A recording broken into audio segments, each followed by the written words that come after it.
Hi friends, இன்றைக்கி September 5ஆம் தேதி.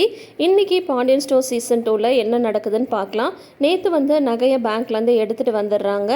ராஜியோட நகையை கொண்டு போய் கொடுக்கறதுக்காக பழனி வந்து போகிறாங்க இல்லையா. அவர் வந்து போயிட்டு, உங்ககிட்ட இன்னொரு விஷயம் நான் சொல்லணும், நீங்கள் அதை விரும்பினாலும் சரி விரும்பினாலும் சரி அதை சொல்ல வேண்டியது என்னோட கடமை. ராஜி வந்து ஏன் வேலைக்கு போனான்னு உங்களுக்கு தெரியுமா? ராஜி வந்து கதிருக்காக தான் வந்து வேலைக்கு போனா. கதிர் வந்து ராப்பகலாக வந்து கஷ்டப்படுறான்னு சொல்லிட்டு ராஜிக்கு வந்து நல்லாவே தெரியும். அவனோட பாரத்தை குறைக்கிறதுக்காக தான் ராஜி வந்து டியூஷன் எடுக்க போயிருக்கா. ஆனால் இன்னொரு விஷயம், இந்த விஷயம் வீட்டில் இருக்கிற யாருக்குமே தெரியாது. நேற்று வந்து நீங்கள் சொல்லும் போது தான் எனக்கே தெரியும்.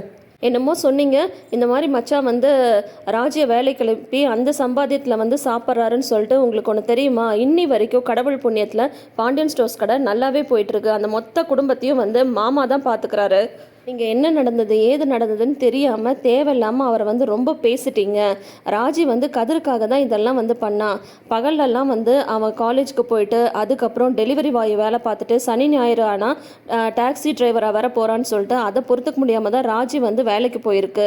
இந்த விஷயம் தெரியும் போதே மாமா வந்து கோபம் தான் பட்டார். முதல்லையே வந்து ராஜி டியூஷன் எடுக்கிறேன்னு சொல்லும் போதே மாமா வந்து வேண்டவே வேண்டான்னு தான் சொன்னார். இந்த விஷயம்லாம் உங்களுக்கு எப்படி தெரியும்? தெரியாமல் அனாவசியமாக இனிமேல் அவரை பற்றி வார்த்தை விடாதீங்க அப்படின்னு சொல்கிறாங்க. உன்னை முத்துவேலும் சக்திவேலும் வந்து கத்துறாங்க, போதும் நிப்பாட்டுடா. என்ன அங்கே வந்து சொல்லி கொடுத்த டியூஷனை வந்து இங்கே வந்து ஒப்பிச்சுட்டு போறியா? நல்லா சொல்லிட்டல, நிப்பாட்டிக்கு நீ கிளம்பு அப்படின்றாங்க. நான் கிளம்ப தான் போகிறேன், கிளம்பாமலாம் இருக்க போகிறதில்ல. ஆனால் இனிமேல் அவங்கள பற்றி தெரியாமல் தப்பாக வந்து வார்த்தை விடாதீங்க அப்படின்னு சொல்லிட்டு பழனி வந்து சொல்லிட்டு போகிறாரு. அவங்க வந்து போனதுக்கப்புறம் உடனே சக்திவேல் வந்து சொல்கிறாரு, ஏன்னா என்னமோ பெரிய ரோஷக்காரங்க மாதிரி சொன்ன மாதிரியே வந்து நகையை திருப்பி கொடுத்துட்டாங்க. இவங்களால நம்புற மாதிரி இல்லையே. ஒருவேளை இதெல்லாம் நகையெல்லாம் ஒரிஜினல் நகை தானா, இல்லை ஒன்று ரெண்டு எடுத்து வச்சுட்டு கொடுத்துருக்காங்களா, இல்லை ஏதாவது கவரிங் நகை மாற்றி கீத்தி வச்சுருப்பாங்களோ அப்படின்லாம் சக்திவேல் வந்து சொல்கிறாரு. உடனே அப்பத்தா வந்து திட்டுறாங்க, டே என்னடா பேசுகிற, இந்த மாதிரி தெருவில் வச்சு அவங்க மானத்தை வாங்கிட்டீங்க, அடுத்த நாளே அவங்க வந்து நகையை வந்து கொடுத்து விட்டுருக்காங்க, நீ என்னன்னு சொல்லி பார்த்தா இப்படியெல்லாம் வந்து சொல்லிட்டுருக்க அப்படின்னு மாறி சொல்கிறாங்க. அந்த மாதிரிலாம் பண்ணுற ஆளுங்க அவங்க கிடையாது அப்படின்னு சொல்கிறாங்க. ஆமாம், நீ வந்து பார்த்தியா, அவன் ஒன்றும் அவ்வளோ நல்லவெல்லாம் கிடையாது, அவன் யோகிதை என்னன்னு சொல்லிட்டு எனக்கு வந்து தெரியாது. அண்ணே நீங்கள் திறந்து பாருங்க, நீ நகையில் வந்து எல்லாமே நகையும் இருக்கான்னு செக் பண்ணி பாருங்க அப்படின்னு சொல்லிட்டு சொல்கிறாங்க. ஆனால் வடிவு வந்து அந்த நகையை கை நீட்டி வாங்கவே மாட்டேன்றாங்க. உன்னை முத்துவேல் வந்து சொல்கிறாரு, முதல்ல நகையை வாங்கி உள்ளே கொண்டு போய் வை, பத்திரமா எல்லாம் இருக்கான்னு பாரு அப்படின்னு சொல்கிறாங்க. வடி வந்து நகையே வாங்க மாட்டேன்றாங்க. வாங்குன்னு சொல்கிறல்ல, இந்த அப்படி வாங்கு அப்படின்னு சொல்லிட்டு முத்துவேல் வந்து சொல்கிறாங்க. நான் வந்து இனிமேல் அந்த நகையவே தொடமாட்டேன். நகை வேணும்னு கேட்டிங்கல்ல, நீங்கள் கேட்ட நகை வந்து வந்துருச்சு. இந்த நகையை நான் திரும்பவே வாங்கக்கூடாதுன்னு தான் நினச்சிட்டு இருந்தேன். ஆனால் மறுபடியும் இதை வச்சு நீங்கள் ஒரு பிரச்சனை பண்ணுவீங்கன்னு சொல்லிட்டு தான் அந்த நகையவே நான் வந்து வாங்குறதுக்கு ஒத்துக்கிட்டேன். இது வந்து என் பொண்ணுக்காக நான் கொடுத்த நகை, அது வந்து திரும்பி வந்துடுச்சு. எப்போ நகையை வச்சு இவ்வளோ பெரிய பிரச்சனையை நீங்கள் வந்து பண்ணிட்டீங்களோ, இனிமேல் இந்த நகையை நான் வந்து தொட்டு கூட பார்க்க மாட்டேன், இனிமேல் நான் இதை வந்து போடவும் மாட்டேன் அப்படின்னு வடி வந்து சொல்கிறாங்க. உடனே முத்துவேலுக்கு பயங்கர கோவம் வந்துடுது. உனக்கு என்ன அவ்வளோ திமிரு வந்துடுச்சா, அது எப்படி இந்த நகையை வந்து நீ போடாமல் இருக்கன்னு நான் பார்க்குறேன்னு சொல்லிட்டு ஒரு செயின் எடுத்து அவங்க கழுத்தில் வந்து போடுறதுக்கு போகிறாங்க. ஆனால் இவங்க வந்து தள்ளி விடுறாங்க. ஏய் அடிச்சிடுவேன், உன்னை கொன்னே போட்டுறோம் பார்த்துக்க, ஒழுங்காக போட்டுக்கோ அப்படின்னு சொல்லிட்டு சொல்கிறாங்க. முடியாதுன்னா முடியாது, என் மனசை யாராலையும் மாற்ற முடியாது, நீங்கள் என்ன கொன்று வேணா கூட போட்டுக்கோங்க, ஆனால் இந்த நகை வந்து நான் தொடமாட்டேன் அப்படின்றாங்க. வடிவு மாறி அப்பத்தெல்லாம் சொல்கிறாங்க, நீயாவது கொஞ்சம் அமைதியாக இருமா, ஏமா மறுபடியும் வீட்டில் ஏதாவது ஒரு பிரச்சனை பண்ணிகிட்டே இருக்கீங்க அப்படின்ட்டு அப்பதான் சொல்கிறாங்க. மாறியுமே சொல்கிறாங்க, அக்கா விடுங்கக்கா பிடிவாதம் பிடிக்காதீங்கக்கா அப்படின்றாங்க. முடியாது மாதிரி, என் பொண்ணுக்குன்னு கொடுத்ததை வந்து திரும்ப வாங்கிட்டு வந்துட்டாங்கல்ல, இனிமேல் நான் அதை வந்து தொடமாட்டேன் அப்படின்னா அது எப்படி நீ தொடாமல் இருக்கன்னு பார்க்குறேன்னு சொல்லிட்டு கட்டாயப்படுத்தி அவங்க கழுத்தில் வந்து ஒரு நகை வந்து போட்டு விட்டுறாரு முத்துவேலு. இனிமேல் நீ தூங்க போகும்போது கூட இந்த நகை வந்து உன் கழுத்தில் தான் இருக்கணும், கழட்டி பார் அப்புறம் என்ன நடக்குதுன்னு சொல்லிட்டு அப்படின்னு சொல்லிட்டு இருக்கும்போதே அவங்க மறுபடியும் அந்த நகையை வந்து கழட்டிடுறாங்க. சொல்லிட்டே இருக்கேன், உனக்கு எவ்வளோ தைரியம் இருந்தால் வந்து இந்த நகையை வந்து நிகழ்கிருப்பேன், இனிமேல் நீ உயிரோடையே இருக்கக்கூடாதுன்னு சொல்லிட்டு கழுத்து நெரிக்க போகிறாங்க. உடனே எல்லாரும் வந்து தடுத்துடுறாங்க. சக்திவேலு, இவங்க குமார் எல்லாருமே, பெரியப்பா விடுங்க பெரியப்பா, இப்போ எதுவும் பேச வேணாம் பெரியப்பா, பேசாமல் விடுங்க அப்படின்னு சொல்கிறாங்க. அதே மாதிரி சக்திவேலும் முத்துவேலை சமாதானப்படுத்தி கூட்டிகிட்டு போயிடுறாங்க. அப்புறம் அப்பத்தாவும் சொல்கிறாங்க, இந்த வீட்டில் இவங்கெல்லாம் வந்து மிருகங்களாகவே மாறிட்டாங்கம்மா, நீ ஏமா நீயும் பிடிவாதம் பிடிக்கிற அப்படின்னு சொல்கிறாங்க. உடனே வடிவு சொல்கிறாங்க, இல்லைத்த, இந்த நகைக்காக இவங்க என்னெல்லாம் பேச்சு பேசிட்டாங்க, அதுக்காக தான் யார் என்ன சொன்னாலும் சரி, இதனால் என்ன நடந்தாலும் சரி, இனிமேல் இந்த நகையை வந்து கண்டிப்பாக நான் தொட போகிறதே கிடையாது அப்படின்னு சொல்லிட்டு போயிடுறாங்க வடிவு. இங்கே வந்து பார்த்தீங்கன்னா தங்கமயில் வந்து யோசிச்சு உக்காந்துட்ருக்காங்க. நான் என்ன அம்மா சொன்ன மாதிரி இவ்வளோ முட்டாளாக இருக்கேன். இந்த மாதிரி இந்த நகை வந்து கருத்து போயிருக்குன்னு தெரிஞ்சுட்டு இந்த நகையை வந்து வீட்டிலேயே வச்சுட்டு பழனி சித்தப்பா கூட போய் அந்த வீட்டில் சண்டை போகிறதுக்கு ரெடியாக இருந்தேன். ஒருவேளை நான் அந்த பக்கம் போனது இந்த பக்கம் யாராவது நகை எடுத்து பார்த்துருந்தா என்ன ஆயிருக்கும் அப்படின்ட்டு அதை கையில் வச்சு பார்த்துட்ருக்காங்க. உடனே மீனா வந்து வராங்க. என்னக்கா நகையவே வச்சு பார்த்துட்ருக்கீங்க அப்படின்னதும், இல்லை இல்லை ஒன்றும் இல்லை மீனா அப்படின்னு சொல்லிட்டு அப்புறம் ராஜி கிட்ட வந்து தங்கமயில் கேட்குறாங்க. ஏ ராஜி, உன் நகையெல்லாம் திரும்ப கொண்டு போய் கொடுத்துட்டாங்களே, உனக்கு வருத்தமாகவே இல்லையா அப்படின்னு சொல்லி கேட்குறாங்க. சொல்லப்போனால் எனக்கு சுத்தமாக வருத்தமே கிடையாதுக்கா. அந்த நகையினால தானே எவ்வளோ பிரச்சனை வந்தது. அன்றைக்கி எங்கள் அம்மா கொடுக்கும்போதே இந்த பிரச்சனைலாம் வரும்னு எனக்கு தோணுச்சு. நான் வேண்டான்னு தான் சொல்லலான்னு நினச்சேன். ஆனால் எங்கள் அம்மா வருத்தப்படுன்னு சொல்லிட்டு தான் நான் வந்து வாங்கினேன். நான் நினச்ச மாதிரி இப்போ இந்த பிரச்சனை பெருசாகிடுச்சு. அதனால் இந்த நகையை திருப்பி கொடுத்தது தான் எனக்கு சந்தோஷமே அப்படின்னு சொல்லிட்டு சொல்கிறாங்க ராஜி. இந்த நகைலாம் ஏதாவது விசேஷம் வந்தால் நீ போடுவேன்னு சொல்லிட்டு தானே உங்கள் அம்மா கொண்டு வந்து கொடுத்தாங்க. இனிமேயும் நம்ம வீட்டில் நல்ல நல்ல விசேஷம் நிறைய வரும்ல, அப்போல்லாம் நீ என்ன பண்ணுவ அப்படின்னு சொல்லும்போது, இது என்ன கேள்வி, அவங்க அம்மா கொடுத்தாதான் நகையா, ஏன் நகை இல்லையா, என்னோட பாதி நகை ராஜிக்கு தான், ராஜி நானும் நீயும் ஷேர் பண்ணி போட்டுக்கலாம், மாற்றி மாற்றி போட்டுக்கலாம், நீ ஒன்றும் கவலைப்படாது அப்படின்னு சொல்லிட்டு மீனா வந்து டக்குன்னு சொல்கிறாங்க.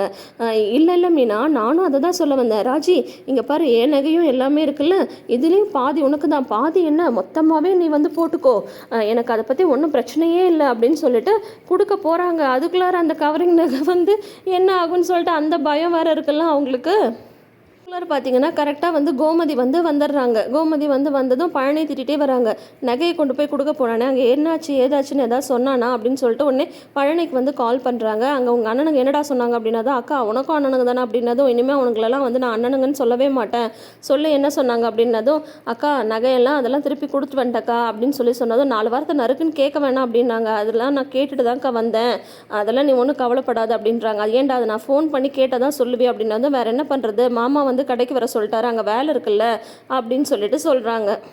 அப்புறம் இவங்க கிட்ட ஃபோன் பேசி முடிச்சுட்டு தங்கமயில்கிட்ட சரி வாமா நம்ம போகலாம் அப்படின்றாங்க. எங்கத்த அப்படின்னது, இது என்ன கேள்வி, பேங்க்குக்கு தான் அப்படின்றாங்க. எதுக்குத்த அப்படின்றாங்க. இல்லைம்மா அதான் வந்து ராஜி நகையை கொண்டு போய் கொடுத்தாச்சுல்ல, அப்போ மீதி நகையெல்லாம் கொண்டு போய் பேங்க்கில் வைக்க வேணாமா அப்படின்றாங்க. உடனே தங்கமயில் வந்து அப்படியே பதறி போயிடுறாங்க.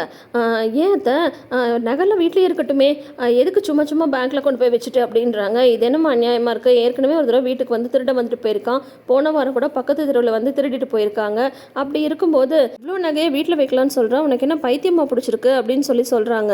மீனா வந்து தங்கமயிலோட பதட்டத்தை கவனிச்சுட்டே இருக்காங்க. ஏன் இவங்க பதறாங்க அப்படின்னு சொல்லிட்டு அப்புறம் தங்கமயில் சொல்கிறாங்க, அப்படி இருக்கிற மாதிரி இருந்தால் நம்ம வேணால் சிசிடிவி கேமரா வச்சிடலாம் அத்தை, சிசிடிவி கேமரா இருக்கிற வீட்டில் வந்து திருடனுங்க எப்போவுமே நுழையவே மாட்டாங்க அப்படின்னு சொல்கிறாங்க.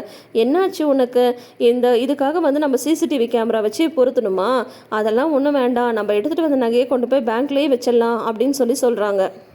சரி அத்தை, அப்படியே இருந்தாலும் நாளைக்கு போகலாமா அப்படின்ற மாதிரி வந்து இவங்க வந்து சொல்கிறாங்க. சரி இது பார்க்கலாம் அப்படின்னு சொல்லிட்டு அப்புறம் கோமதி வந்து உள்ளே போயிடுறாங்க. அப்புறம் வந்து மீனா வந்து ராஜிட்ட சொல்கிறாங்க, ராஜி நீ ஒரு விஷயத்தை கவனிச்சியா, தங்கமயில் அக்கா வந்து இந்த நகை பற்றி பேசும்போதெல்லாம் பதட்டப்படுறாங்களே அப்படின்னு சொல்லும்போது, அதெல்லாம் கவனிக்கிற நிலைமையிலே அக்கா நம்ம இருக்கோம், கவனிச்சாலும் என்னக்கா ஆக போகுது அப்படின்றாங்க ராஜி. நீ சொல்கிறதும் கரெக்டு தான் அப்படின்னு சொல்லிட்டு அவங்க வந்து கவனிச்சாலுமே விட்டுடுறாங்க மீனா. அதுக்கப்புறம் சரவணன் வந்து அங்கே கடையில் வேலை பார்க்குறவங்க கிட்ட ஃப்ரெண்டு கிட்டலாம் வந்து 20,000 ரூபாய் பணம் கேட்டுட்ருக்காங்க. தம்பிங்க எப்படி பணம் புரட்டினாங்க தெரியலையே, அவங்களுக்கு ரிட்டர்ன் பண்ணணுமே அப்படின்னு சொல்லிட்டு அப்போ மயில் வந்து அவங்க ஃப்ரெண்டு கிட்ட பணம் கேட்குறத கவனிச்சிடுறாங்க. அவங்க அப்போ தான் லஞ்சு கொண்டு வராங்க சரவணனுக்கு.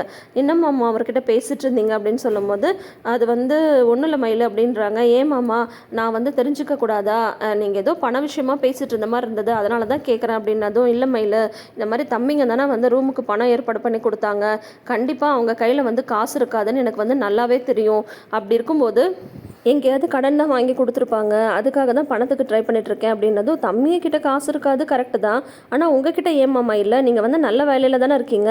இப்போ செந்தில் தம்பி பார்த்தீங்கன்னா கடையில் வேலை பார்க்குறாங்க, அவங்களுக்கு மாமா தனியாக காசு தரதில்லை. கதிர் தம்பி வந்து பார்ட் டைமாக ஏதாவது வேலைக்கு போகுது, அந்த பணம் வந்து அவங்க செலவுக்கே சரியாக போயிடுது.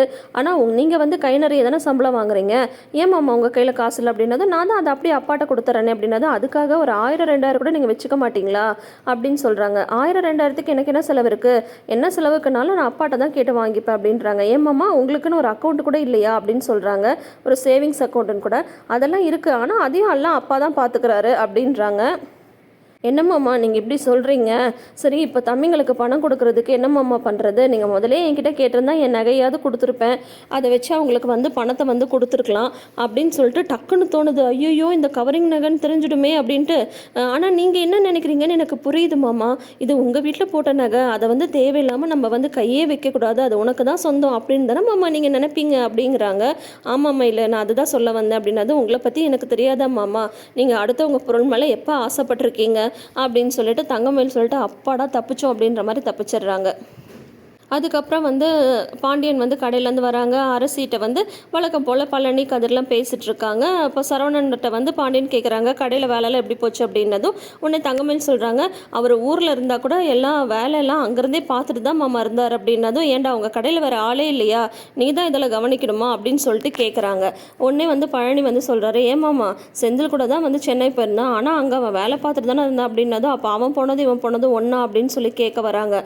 உடனே வந்து பழனி வந்து அது என்ன மாமா அப்படி அப்படின்னு சொல்லிட்டு கேட்கும்போது கோமதி வந்து தடுத்துடுறாங்க. டேய், பழைய கதையெல்லாம் இப்போ எதுக்கு பேசிகிட்டு இருக்க, பேசாமல் இருக்க மாட்டேன்னு சொல்லும்போது பாண்டியனுக்கு இருமல் வருது.